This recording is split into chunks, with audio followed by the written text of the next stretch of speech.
Hello, it's Dr. Rhonda Johnson. Today is Wednesday, August 2nd, 2023. Today I'm talking about a topic that's a little bit out of my comfort zone. I'm talking about hate. And it's a little bit out of my comfort zone because I don't hate anybody. But hate is prevalent and pervasive, especially in American society right now. So what is the definition of hate? According to the Oxford Dictionary, it's a feeling of intense or passionate dislike. Now, most of us would describe hate as a powerful negative emotion. Now, I looked at an article from the May 30th, 2022 issue of Medical News Today that looked at the science behind why people feel hate. Well, here are some direct quotes from this article. That hate is a part of the range of human emotions. It is quite distinct in that it's a longer-term emotion and not an immediate acute emotion like anger or sadness. Hate is an extension of the human tendency to form groups and for these groups to become us, the in-group, versus them, the out-group. Now, the neural pathways for hate, according to this article, are distinct from the neural pathways associated with fear, anger, and aggression. Now, they also, another expert that I looked at, a PhD, talked about the neurobiology of hate, and there are 4 distinct brain circuits that are part of the hate circuit. These include areas that process feelings of disgust, the insula, as well as regions that are important for planning, decision-making, and initiating aggressive behavior. These regions are the frontal cortex, the premotor cortex, and the putamen areas of the brain. So it brings me to the topic of online hate speech. Well, again, according to this Medical News Today article, online hate speech is the use of violent, aggressive, or offensive language focused on a specific group of people.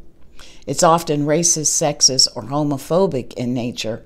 And according to this article, online hate speech increased by 38% in the United States and the United Kingdom during the lockdown months of the COVID pandemic in the first year. Now, they say that people who express online hate speech and trolls find a level of enjoyment in pushing other people's buttons and espousing on these social media platforms. Interesting, isn't it? So it brings me to another topic related to hate, and that's the hate groups. First, I talked about the neurobiology of hate. Then I talked about hate speech, and now I'm talking about hate groups. So what are hate groups? According to the American Library Association, a hate group is a social group that advocates and practices hatred, hostility, or violence toward members of a specific race, ethnicity, nation, religion, gender identity, sexual orientation, or any other designated sector of society.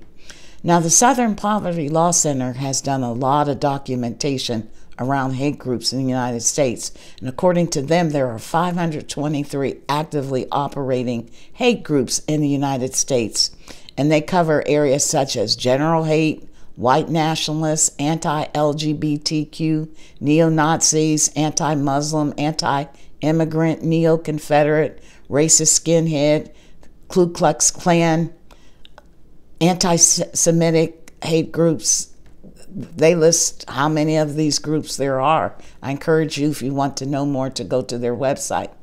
Now, violence and action by these hate groups is increasing here in America.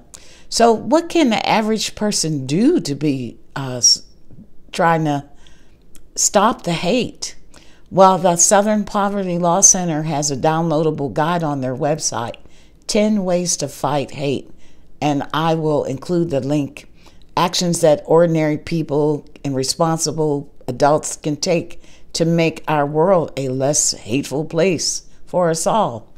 And I'll just summarize and list some of these things that we can do. We can do something so that in the face of hatred, apathy will not be interpreted as acceptance. Join forces. support victims, speak up, educate ourselves, pressure our leaders, teach acceptance, stay engaged, and dig deeper looking inside ourselves. So again, if you want to take on that work, you may want to download that actionable guide and read and figure out what you can do to address hate. So that's my message. As I said, it's a little bit different of a topic for me, but there have been some recent events that just make me wonder what on earth has happened to our society here. So that's my message. Take care, folks. Be well and be safe.